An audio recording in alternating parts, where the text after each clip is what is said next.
Shoutout kay Ricky Santiago Vlog. Shoutout kay Tagalog Vlog, sa kasamahan ko dito. Shoutout sa lahat ng kasamahan ko dito sa farm. Shoutout sa kapatid ko dyan sa dating mong trabahoan. Nasa Manila ngayon, nalangkot ko. Sa mga pinsan ko dyan, sa factory, sa Caloocan City. Shoutout. Maraming salamat po mga idol.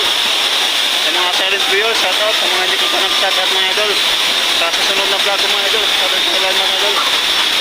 Maraming salamat.